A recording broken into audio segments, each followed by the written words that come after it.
हमारे देश में कई सारी ऐसी मौतें हुई हैं जिनके पीछे का राज कभी पता ही नहीं चल पाया। क्राइम टेल्स के हाल के कुछ एपिसोड्स में हमने कुछ ऐसी डेथ मिस्ट्रीज डील भी की हैं, जैसे कि दिव्या भारती डेथ केस, जैसे कि श्रीदेवी डेथ केस। वैसे ही क्राइम टेल्स के आज के एपिसोड में एक और अनसॉल्व डेथ केस हम आपके सामने लेकर आए हैं और ये केस है सुनंदा पुष्कर डेथ केस का। सुनंदा पुष्कर का जीवन जितना उतार चढ़ाव भरा था, उनकी मौत भी उतनी ही उतार चढ़ाव भरी थी। सुनंदा का जन्म एक कश्मीरी पंडित परिवार में हुआ था। उनके पिता का नाम पुष्कर नाथ दास था, जो कि एक लेफ्टिनेंट कर्नल थे, और उनकी माँ का नाम जया दास था। हालांकि सुनंदा की पढ़ाई लिखाई कश्मीर के श्रीनगर के विमेंस कॉलेज में ही हुई थी, लेकिन जब कश्मीर में हिंसा भड़की तो उनके घर में भी आग लगा दी गई थी। तो उन्होंने अपना रुख जम्मू की तरफ किया। जम्मू में उन्होंने होटल मैनेजमेंट की पढ़ाई की और वहाँ पर ही उनकी मुलाकात हुई उनके फ्यूचर हस्बैंड के साथ। ये थे संजय रायना। संजय रायना से मिलते ही सुनंदा को लगा कि ये उनके लाइफ पार्टनर हो सकते हैं, तो उन्होंने अपने फैमिली के अगेंस्ट जाकर संजय रायना से शादी कर ली। संजय के साथ कुछ दिन तो सब कुछ ठीक चला, लेकिन कुछ समय के बाद उन दोनों के बीच में दूरियां बढ़ने लगी और फाइनली दोनों ही अलग हो गए। उसके बाद सुनंदा की मुलाकात होती है एक मलयाली बिजनेसमैन से। इनका नाम था सुजीत मेनन। सुजीत मेनन वैसे तो दुबई में बेस्ड थे, तो सुनंदा सुजीत के साथ दुबई शिफ्ट हो जाती है। दुबई में कुछ समय तक इन दोनों के बीच सब कुछ अच्छा चल रहा होता है। एक बेटे का जन्म भी होता है। कुछ समय सब कुछ अच्छा बीतने के बाद कुछ ऐसा होता है कि सुनंदा के पति की अचानक से एक कार एक्सीडेंट में मौत हो जाती है।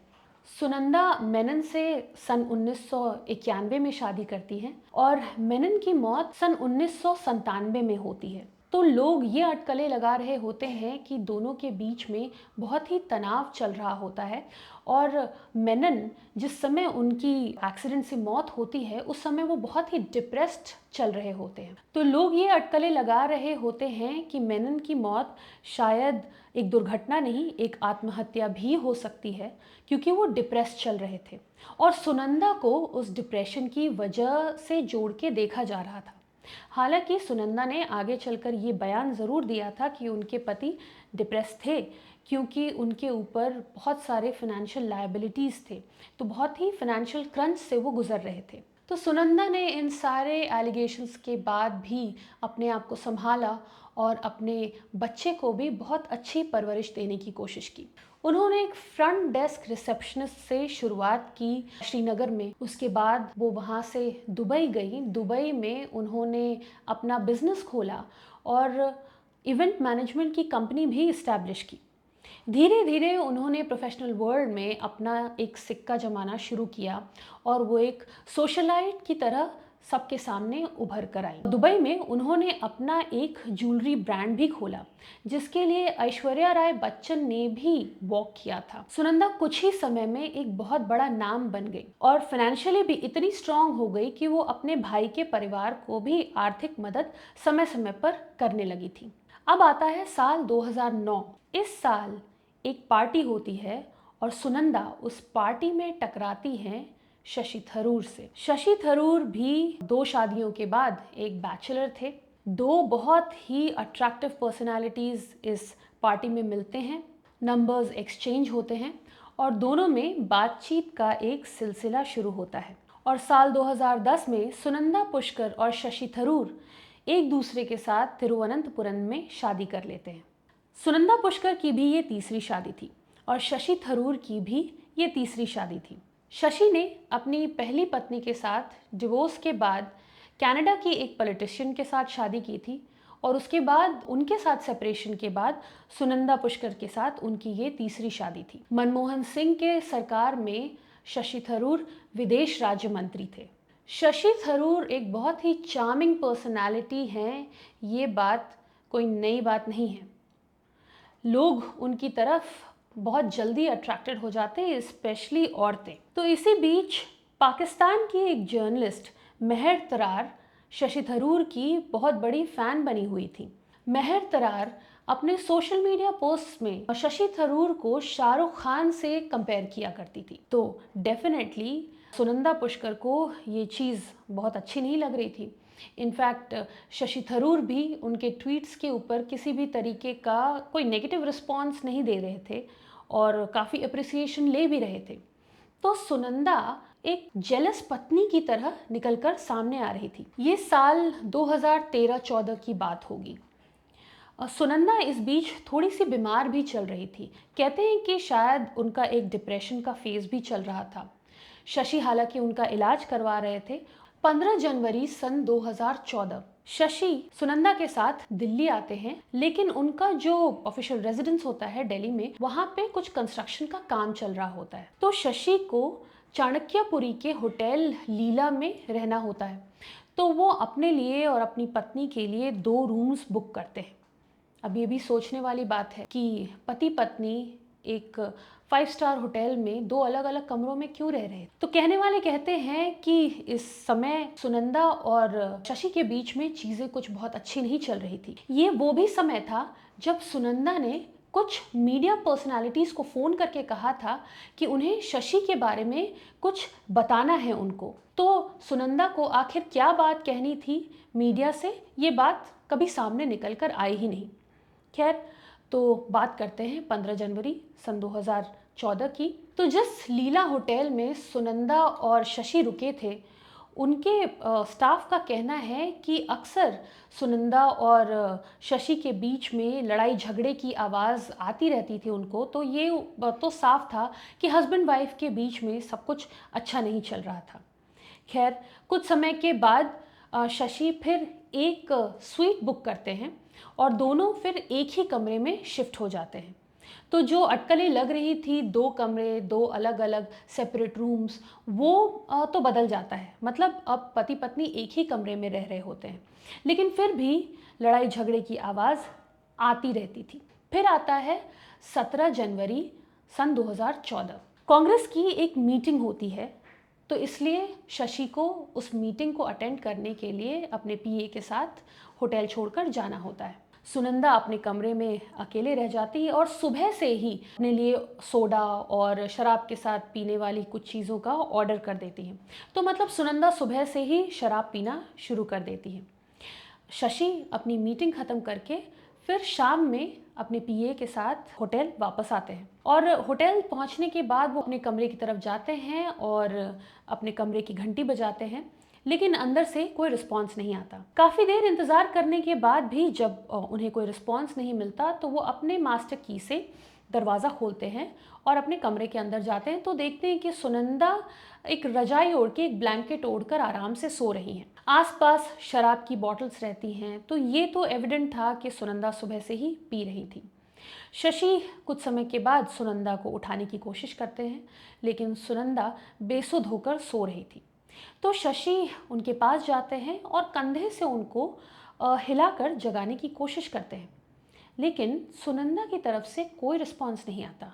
यहाँ शशि थोड़े से घबरा जाते हैं और वो अपने पीए को तुरंत आवाज़ देते हैं। कोइंसिडेंटली उनका पीए उनके साथ ही था।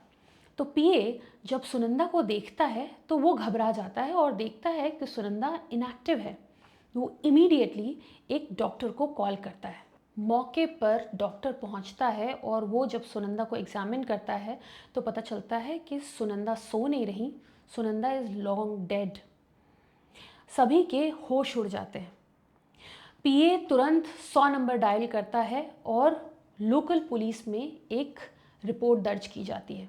ये बात जंगल के आग की तरह फैल जाती है कि शशि थरूर की पत्नी सुनंदा पुष्कर, जो कुछ दिन पहले मीडिया को फ़ोन करके ये कह रही थी कि वो अपने पति शशि थरूर के बारे में कुछ बताना चाह रही हैं, उनकी मौत उनके होटल के कमरे में हो गई है। ये बात इतनी आसानी से हजम करने वाली नहीं थी। खैर, पुलिस मौके पर पहुंचती है। सुनंदा की बॉडी को कस्टडी में लिया जाता है, पोस्टमार्टम के लिए भेजा जाता है और साथ ही मीडिया का एक बहुत बड़ा दस्ता होटल लीला के बाहर पहुंच जाता है। फोरेंसिक की टीम कमरे को सील करती है और वहाँ पे मौजूद जितनी भी चीज़ें होती हैं उन सबको सील किया जाता है।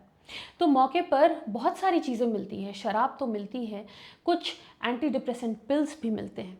तो सबसे पहला र्यूमर जो निकल के आता है, जो कि ऑफिशियल नहीं होता, वो निकल के आता है कि शायद सुनंदा पुष्कर ने सुसाइड कमिट कर लिया है। इन सब के साथ साथ एक और र्यूमर मीडिया में बहुत तेज़ होता है कि शशि थरूर का पाकिस्तानी जर्नलिस्ट मेहर तरार के साथ एक अफेयर चल रहा था, जिसके कारण सुनंदा पुष्कर बहुत ही परेशान थी।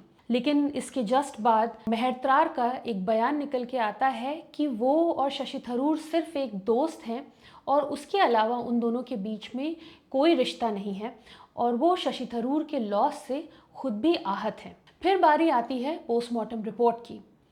पोस्टमार्टम रिपोर्ट में ये लिखा होता है कि सुनंदा की मौत या तो ड्रग ओवरडोज से हुई है या तो पॉइजन से। तो पोस्टमार्टम रिपोर्ट से ये क्लियर नहीं हुआ कि क्या सुनंदा की मौत एक फाउल प्ले थी, क्या उन्हें अल्कोहल के साथ ड्रग्स दे दिया गया या पॉइजन दे दिया गया, या फिर सुनंदा ने गलती से अल्कोहल के साथ कुछ ऐसी दवाई ले ली जो कि पॉइजन बन गया, या सुनंदा ने सोच समझकर एक ऐसा कॉन्कॉक्शन लिया जिसके बाद उनकी जान चली गई। मतलब क्या उन्होंने आत्महत्या की। खैर, पोस्टमार्टम की ये रिपोर्ट तो आ गई, लेकिन इसके साथ साथ कुछ चीज़ें और पोस्टमार्टम रिपोर्ट में मेंशन थी। जैसे कि सुनंदा के बॉडी पर कुछ ऐसे पुराने मार्क्स थे जिनका एसोसिएशन उनकी मौत से तो नहीं था, लेकिन असॉल्ट मार्क्स वो ज़रूर थे। उनके हाथ के ऊपर दांतों से काटने के निशान थे और कुछ थोड़े पुराने घाव थे। तो मतलब उनके साथ शायद कुछ वायलेंस कुछ दिनों पहले हुआ था। और उसके साथ साथ पोस्टमार्टम डॉक्टर्स के पैनल में से एक डॉक्टर ने एक बयान दिया मीडिया के सामने कि उनके ऊपर शशि थरूर की तरफ से एक प्रेशर आ रहा है कि वो एक टेलर मेड पोस्टमार्टम रिपोर्ट सबके सामने प्रेजेंट करें। ये बयान जैसे ही सबके सामने आता है तो सभी की नज़रें शशि थरूर के ऊपर चली जाती हैं। हालांकि शशि थरूर इस बात पर किसी भी तरीके का फॉर्मल बयान देने से बचते हैं। फिर सितंबर 30, 2014 को एम्स अपना विसेरा रिपोर्ट दिल्ली पुलिस को सबमिट करती है, और फिर अक्टूबर 10, 2014 को एम्स अपना फोरेंसिक रिपोर्ट भी पुलिस को सबमिट करती है, जिसमें बताती है कि सुनंदा पुष्कर की मौत का कारण अब भी इनकंक्लूसिव है। 1 साल गुजर चुका होता है और किसी भी तरीके का कंक्लूजन कोई ड्रॉ नहीं कर पाता कि सुनंदा की मौत आखिर हुई क्यों थी और कैसे हुई थी। फिर जनवरी 2015 में दिल्ली पुलिस कुछ अननोन लोगों के खिलाफ एक मर्डर केस दायर करती है और कहती है कि सुनंदा की मौत आत्महत्या नहीं थी, ये मर्डर था। उसके बाद फरवरी में दिल्ली पुलिस सुनंदा का विसरा रिपोर्ट एफबीआई को सबमिट करती है और जानने की कोशिश करती है कि आखिर सुनंदा की मौत हुई कैसे होगी। फिर समय बीतता जाता है और फाइनली नवंबर 2015 में एफबीआई की तरफ से रिपोर्ट आता है कि सुनंदा के विसेरा सैंपल्स में जो रेडिएशन लिमिट्स थे वो परमिसिबल लिमिट्स के अंदर ही थे, जिसके कारण उनकी मौत नहीं हुई थी। अब दोबारा दिल्ली पुलिस खाली हाथ थी। इसके बाद दिल्ली पुलिस एक जर्नलिस्ट का सहारा लेती है। ये जर्नलिस्ट थी नलिनी सिंह। नलिनी सिंह ही वो आखिरी इंसान थी जिनको सुनंदा पुष्कर ने अपने आखिरी समय में अप्रोच किया था, उनसे बात की थी, ताकि वो शशि थरूर और मेहर तरार के बीच के बीबीएम मैसेजेस उनको रिट्रीव करके दे। नलिनी सिंह दिल्ली पुलिस के सामने आती हैं, वो सारे इन्फॉर्मेशन देती हैं और उसके बाद दिल्ली पुलिस दोबारा मेहर तरार को क्वेश्चनिंग के लिए बुलाती हैं। मेहर तरार दिल्ली पुलिस के सामने उपस्थित होती हैं और वो उनके साथ कोऑपरेट करती हैं और वो बताती हैं कि उनके बीच में और शशि थरूर के बीच में किसी भी तरीके का कोई संबंध नहीं होता। लेकिन फिर भी शशि थरूर दिल्ली पुलिस के स्कैनर में तो थे, तो दिल्ली पुलिस शशि थरूर से बातचीत शुरू करती है, उनसे क्वेश्चनिंग की शुरुआत करती है। यहाँ शशि थरूर बार बार एक ही बात दोहराते हैं कि सुनंदा की मौत ड्रग ओवरडोज के कारण हुई है। इतने जांच और इतने क्वेश्चनिंग के बाद फाइनली दिल्ली पुलिस एक चार्जशीट दायर करती है और उस चार्जशीट में सुनंदा पुष्कर की मौत का कारण बताती है पति पत्नी के बीच का विवाद, और वो बताती है कि इस विवाद का मुख्य कारण थी मेहर त्रार।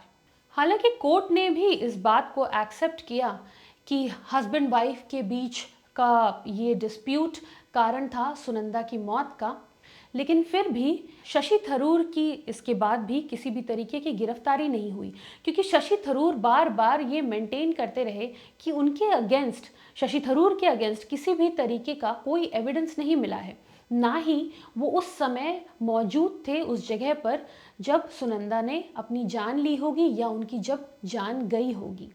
तो फाइनली 18 अगस्त साल 2021 को एक स्पेशल कोर्ट ने सुनंदा पुष्कर केस में शशि थरूर को सारे चार्जेस से डिस्चार्ज कर दिया।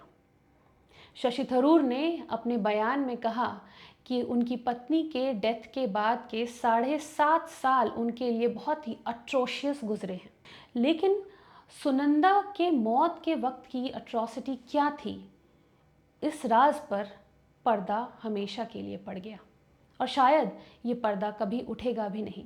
आपको क्या लगता है सुनंदा पुष्कर केस के बारे में?